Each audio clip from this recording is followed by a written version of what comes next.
Well, hello, my YouTube friend. Today it is my pleasure to present you my collection of Bob Terzuola and speak about Bob Terzuola, the maker. I get asked lately, quite often actually, why would I like this man so much?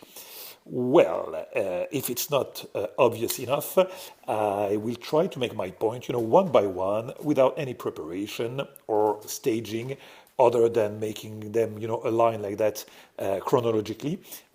I will try to make my point one by one and tell you what in this man makes him not only historically one of the most important figure in the knife world, but currently one of the most important guy also in the current business in knife custom knife making. So of course you all know that with Bob Loveless I would say that he's, yeah, definitely after Bob Loveless, the most important figure of tactical knife making. He wrote literally the book on how to make a custom knife. And about that, I will refer to the video of Jim Skelton that has been done on the historical part. Yeah, you can watch his video and actually about his knives, this knife that used to be his.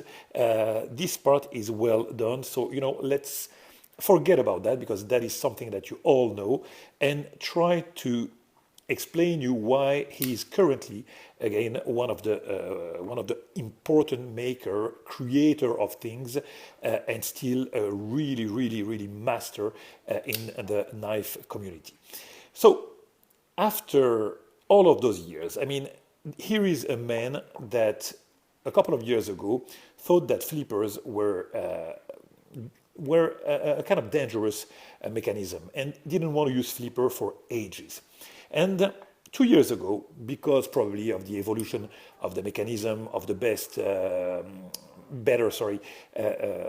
action and detent, if you take his knife like this one, I can understand, with a detent as weak as this one some years ago, it was difficult for him to imagine making some flippers.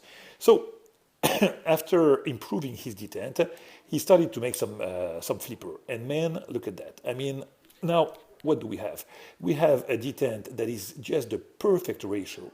Look at that. The action is just sublime. I mean, man, come on. When I hear that his knives doesn't flip, I want to tell you guys, what do I have in my hand now? Look at that. Just a small, I mean, no wrist action whatsoever. I'm going to try to take some angle. Look at that. A simple flip. Not even any strength. Look at that. Boom. It flies open. The action is just enchanting. And look at this one. I mean, this one is even better. It's a full flipper. Look at that. It's scary smooth. And all of that, not even on bearings. Those are all on washers. So he's still improving at 70 years old. He's improving his mechanism. He's using all kinds of material. You name it. I mean, fancy like mokutai, like superconductor, tactical like micarta, marble carbon fiber, whatever. I mean, he's using all kinds of material and he masters them very much. He's also very precise in his build. I'm not talking about the mechanism, but we will actually talk about that. But I'm talking about how he's contouring his handles, how he's doing the assembly of all those different material all together. Look at that. I mean, here we have a Chad Nichols Damascus bolster, we have a silver sterling inlay, and we have marble carbon fiber. Man, look at that. He's contouring everything. He's chamfering here. Look at that. There is not a straight edge. Here you have, look at that. Everything is absolutely perfect. We have 3 different material here, and I can tell you that everywhere it is just a seamless junction. Look at that. This little edge here, seamless. You cannot literally find a gap between all those material, and it's the same on the other side. And I can tell you, you can take any single knife. I mean, I absolutely love those silver sterling inlay. Look at that, just brilliantly done. It is seamless everywhere. Now he's using also the mokutai. It's the first man that I've seen using the mokutai with this texture. Now, nowadays, some of them, I mean, some of the makers do that also. And this texture is very interesting because for a tactical purpose, it gives you some grip, and that's absolutely excellent, excellent. The contouring on the handle also is just absolutely perfectly done. I mean, you go and you take, you make the all around the knife. Sorry, I'm losing my words, but you're going to see that everything is absolutely perfectly done. Now look at those clip. The clip, he went from, also he's been evolving in the clip with this, spring, clips, simple clips, to something that I absolutely love because it's something in between the spring and the 3D clip. Look at that, with a screwless clip. Look at that, how neat that is. 70 years old, my friend. He's also evolving. He's built on the clip. Then the mechanism. We talk about the flippers already, but look at that. Of all people, look at how he created look what he created, sorry, last year. I mean, when you look at this knife, for those of you who don't know, you might ask yourself, what is the mechanism of this knife? I'm telling you, it's not an automatic, it's nothing of the kind. This is a flipper. And as I said, of all people, at 70 years old, 2 years ago, he didn't want to hear about flipper.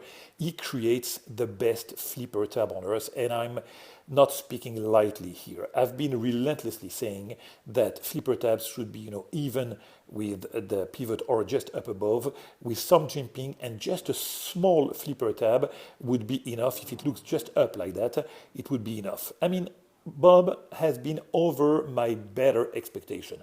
He's been doing something that is even smaller than what I thought. Look at that. That low profile flipper tab is just fantastic. Look at that. If that is not flipping, what is? I mean, that's literally a great, one of the, if not the best flipper, because the action is just splendid. You just let your finger, I'm not trying to open it, and don't think that I'm failing, but what I say is that you caress the flipper tab like that, and now I'm opening it. You see, just by pressing a little bit like that, it brings you an action that is just fabulous. And look at that, when the blade is open, deployed, you don't see the flipper tab. That is just, that is better than, oh man, that the mechanism that that all those guys do, like the kickstop, like the new mechanism that Gustavo Giacchini does. This is better because it's part of the blade. You don't see it when it's closed, or just a little protrude. It's just a little bit protrusive like that, but really nothing. And here is a man at 70 years old that is creating that. For that also, I love him very much. Now let's talk about the grind, because you know what, I'm all about the grinds. Sorry about that. Those are all Eagle Rocks. Okay, so all the same model. Each and every knife of his have different grind. I mean, you're gonna see that knife and that kind of grind, and you're gonna see other that will look alike, of course. But you're gonna see that it's not exactly the same. You will have always some difference on the grind. And mine actually are totally different. Look at this one, a spear. Look at the other one. This one is very interesting. This one has the triple hollow grind. The flat part is here. Here on the swedge you have one hollow, here in the middle another hollow, and here a third hollow. The flat is just here. That is just fabulous. Now, we're gonna see the other grind. Me, again, I'm 90% of what I like on a knife is the grind. So, his knife speaks to me like no others. You have the groove in the middle, and also not only the grind, but look at the finish of this blade. And just let me know if you have found that with any other maker or in your life. You have seen stone wash, you have seen hand rubbed, you have seen, you name it. I mean, those hand rub, those stone wash, those acid stone wash, whatever, you have seen that like 100 or 1,000 times in your life. How many times, my friend, have you seen that finish on a blade?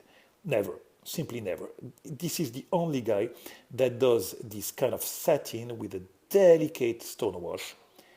Delicate, it's even better than what Jason Stout does, because Jason Stout is satin with a light stone wash also, but nothing as even as this one.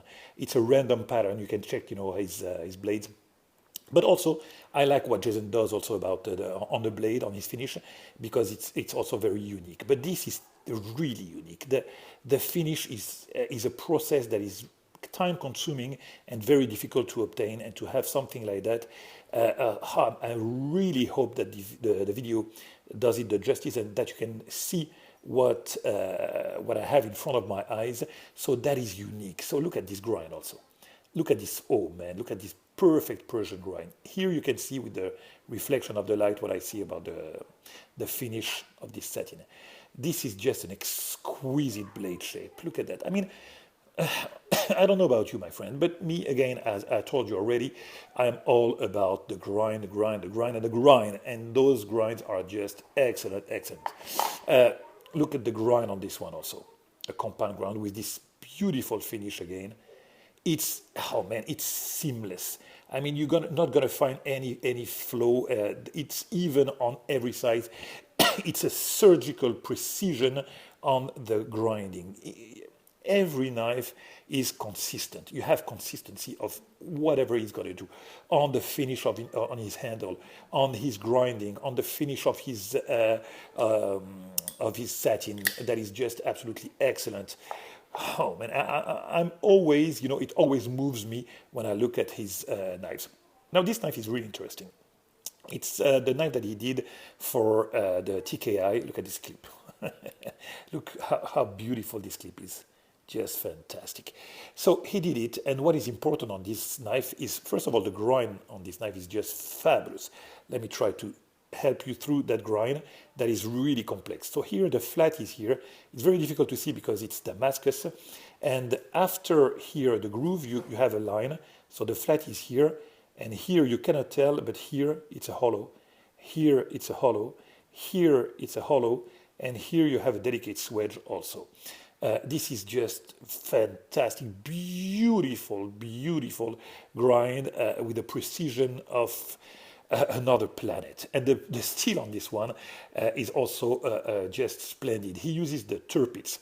So the Tirpitz is a steel, a Damascus steel that Boker owned, that cost a lot because it used to be on a boat called the Tirpitz, which was actually the biggest boat of the Marine in Germany during World War II, a battleship.